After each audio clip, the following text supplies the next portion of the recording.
I happened to be 71 when lockdown began, and 70 was the magic number. Those 70 years and 10 really meant something.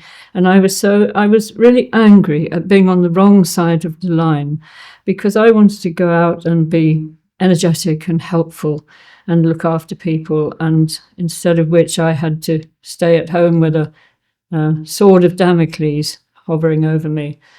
But the anger was very instructive when I finally began to unravel it and what it was about.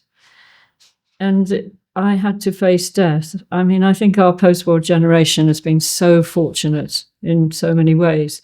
For the first time in my life, I had to face the prospect of possible death. The title of the book is Lode. It's a word I discovered when I, for a short while, had a house in Norfolk, and I used to drive up the A10, and there was a little crossroads, and the place was called Salter's Lode, and that just struck my imagination. It was on a fen waterway, and I imagined the merchants buying and selling, loading and unloading salt at that point. So it's a fen drain primarily in my mind. It only comes once in the book, in a poem that it's actually about a funeral set in the fens with a very good friend. But I thought no one would know what it was, but everybody does. So it was originally a course, a way, a journey. Later on, a road or a lane. It's guidance. It's a water course, an open drain in fenny districts. A lodestone is an object of attraction. In mining, it's a vein of metal ore. The lode star, a star that serves as a guide for the navigation, especially the pole star. And it's a personal thing on which one's attention and hopes are fixed, the guiding principle, an object of pursuit. So that's a lot of ways that people can relate to the word. Lode is my 10th collection, and it's the first one that has ever put itself in an order without asking me for help, which is a great relief. I think it's because it's chronological. It follows my life history from 1949 until now, and I hope also that of the society that I've been part of. And it falls into 3 segments. The first is called post-war, and I think the post-war period came to an end when Queen Elizabeth died. The next is COVID, which is an ugly, awkward, uncomfortable, complete break.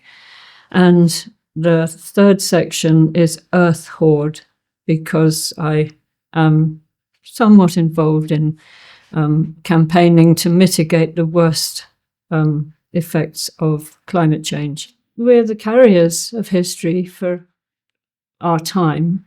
I've recently become really interested in the concept of intergenerational trauma, and it's definitely something that's a result of war.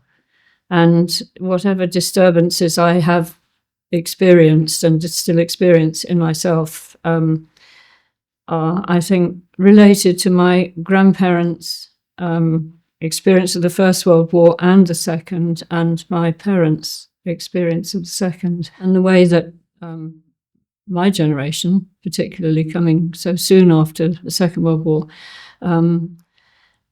almost, our generational role is to carry some of that difficulty for the people who actually lived through it. And John Clinging's name, I have never discovered another Clinging in the world. Allnutt is pretty weird, but there are lots of Allnuts.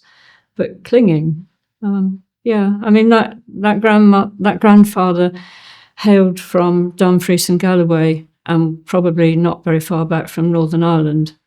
Or it may just have been a result of recorders not being able to spell. I've seen it written as Klingen, en on the end, and clinging. So yeah, he wasn't there. And my father, the flamethrower. I mean, my father was in a flamethrowing tank regiment, which is absolutely horrible. And they one thing they did. They went in and helped to burn down Belsen, as far as I know. But I think he was pretty badly affected. I've come more and more to lay the responsibility for my own difficulties in life, psychological difficulties, at the door of the wall. And I mean, my mother used to say how when they married in 1946, and when he came back, when he was demobbed, he used to go out many evenings walking and saying when he came back that he was looking for London, because it wasn't there how it had been there before. Music has always been in my poetry, but has quite recently become incredibly important. I think I've got fed up with words because of the precise content that they carry and have to carry. They're like little old knuckle bones, and very, very limiting, very dry. But I think because I have been, I hope, travelling from being head-based to heart-based, and music speaks of and to the heart. It's a place where thinking and feeling come together. And yeah, so for a long time I thought, I won't want to die when I have to die, because I don't want to lose light and music.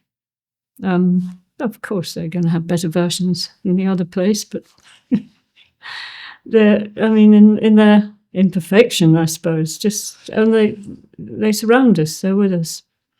And but no, I think, again, for a long time I thought if I had two lives running parallel, the other one would be music. But I've realised it's been a lot more important in writing the poetry than I gave it credit for.